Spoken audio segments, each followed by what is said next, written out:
Hey everyone, how's it going? It's Russell here, and an open letter has been written to the Minister of Seniors requesting that an emergency payment of $2,500 be paid to all seniors who have suffered from GIS clawbacks due to receiving the CERB. But whether or not the Liberal government will actually heed the warnings inside of this open letter, well, that's another story. So in today's video, we're going to go over the press conference they held requesting this $2,500 payment. We're going to go over the open letter itself, as well as the government's current plan, which has some problems in many people's eyes, as well as some evidence that the government actually knew that there were going to be GIS clawback problems as early as July 2020 and still did nothing. But before we do, make sure to subscribe to the channel, and if you haven't already done so, check out the links in the description. Wealthsimple is one of the best places to open up investment accounts, and right now if you do so and fund it with $150, you'll get $50 for free, so that's always good to see. But let's dive into this and find out exactly what was said at today's press conference.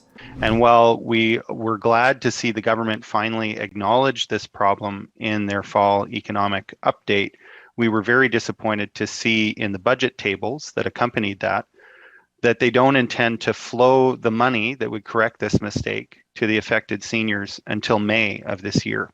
We know that that's simply too late for many people who have already been evicted and are struggling with this terrible Canadian winter on the street or living in their car. We've heard a variety of different stories.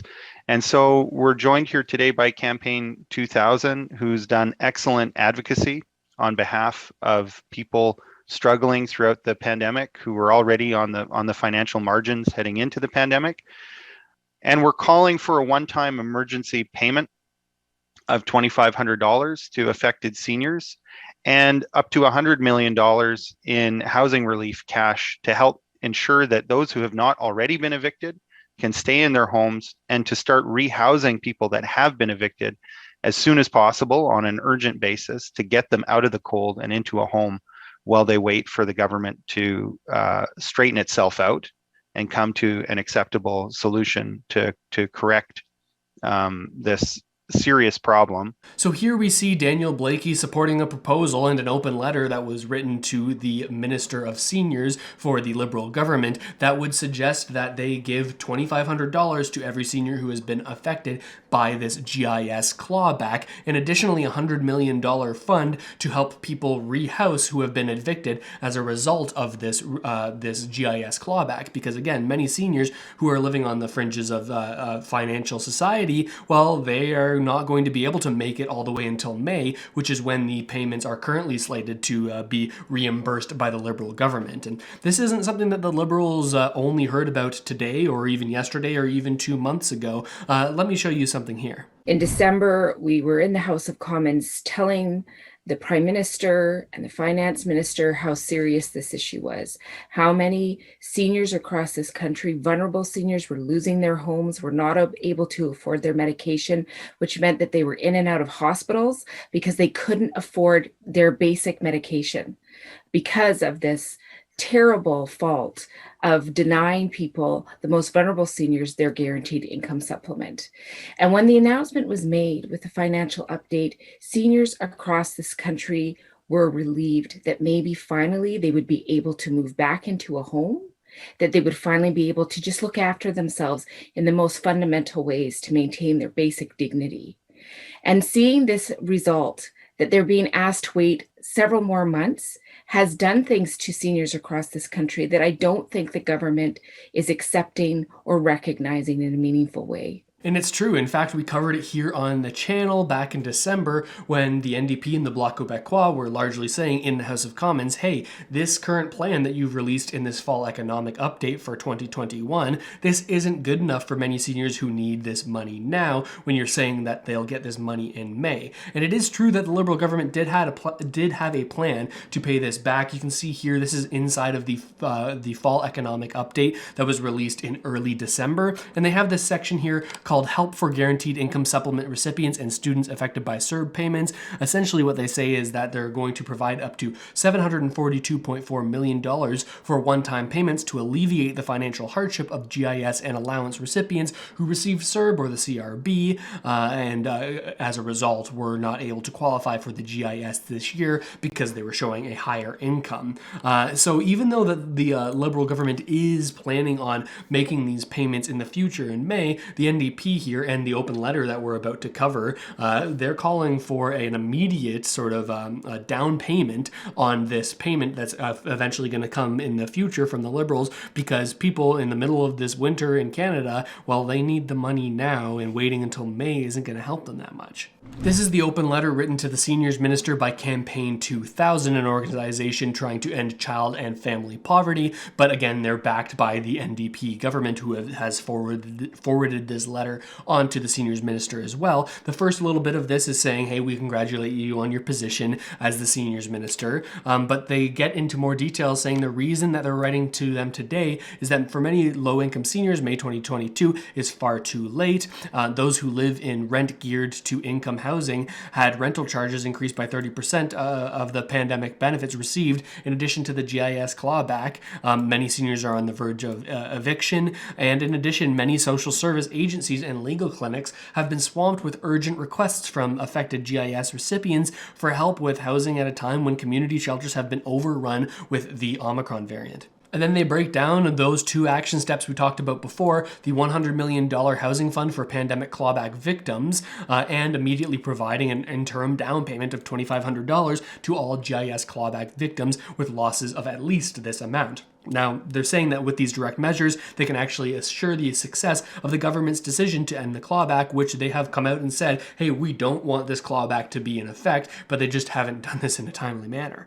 So we are now having seniors going to predatory lending companies where the interest rates are so high that they're just accumulating more debt, not because they are asking for too much, but because they are trying to stay in their home or trying to afford medication for their loved one so that they're not in and out of the hospital, so that they're not worried that they're going to die. And this is just heartbreaking that seniors are having to resort to these measures in order to stay in their homes and actually continue living. We've talked a lot of times here on the channel about how much disdain and hate I have for these predatory lending companies, these payday loans, these cash now places where you can go in, and oftentimes the people going in there don't have the highest degree of education in terms of financials and interest payments and what that really means, and these organizations take advantage of these people who are in these desperate situations and have them paying upwards of 40, 50, 60% interest rates on the money that they need now. This is just digging a deeper hole for the seniors that go here,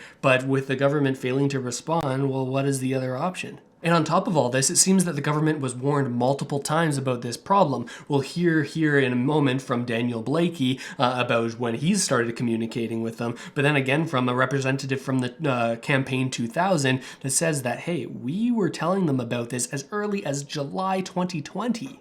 You know, government receiving documents in May saying that this would affect seniors' GIS eligibility. They didn't act. We started hearing about the problem in July when the GIS reassessments occurred and people found out that their GIS benefit would either be eliminated or drastically reduced.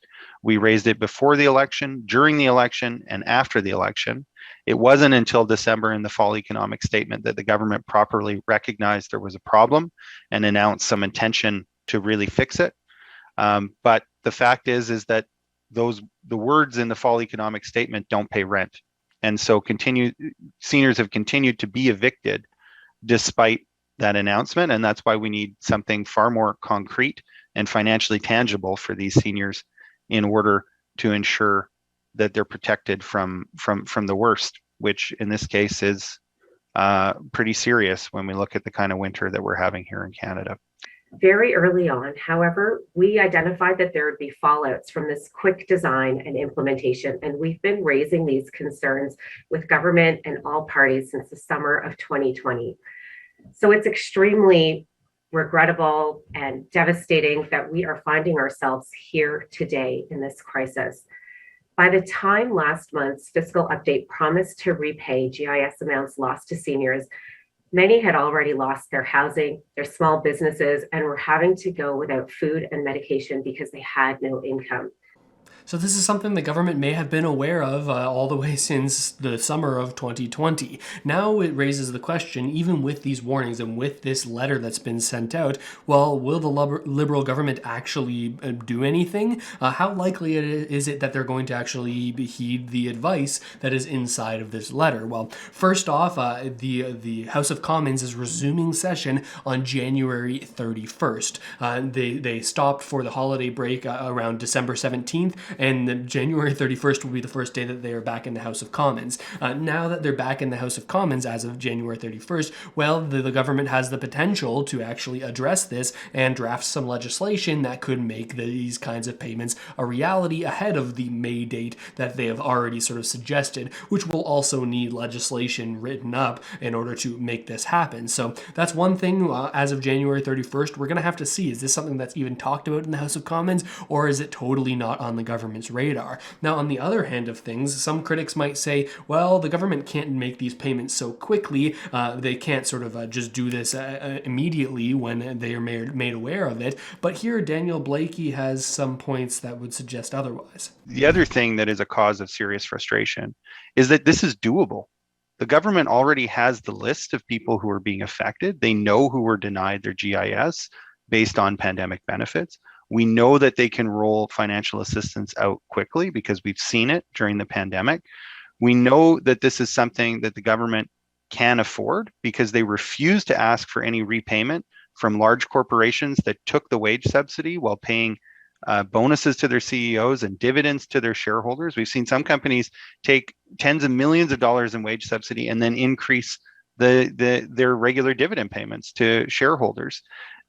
Never mind, the very real possibility of an excess profit tax during the pandemic that the NDP has called for. We know that some companies that didn't take the wage subsidy did very well, far better than they did in pre-pandemic years, and we think it's reasonable that they would pay a surcharge on those extra profits in order to be able to help fund solutions to problems that the pandemic has created. And this is certainly something that requires a swift financial response. So we know that the government can act that quickly. They have the information they need to act, and there are sources of revenue for the government if they want to do right by these Canadian seniors that are facing such a difficult situation. And that adds to the frustration here. We're not asking for something impossible. We're not asking for the moon.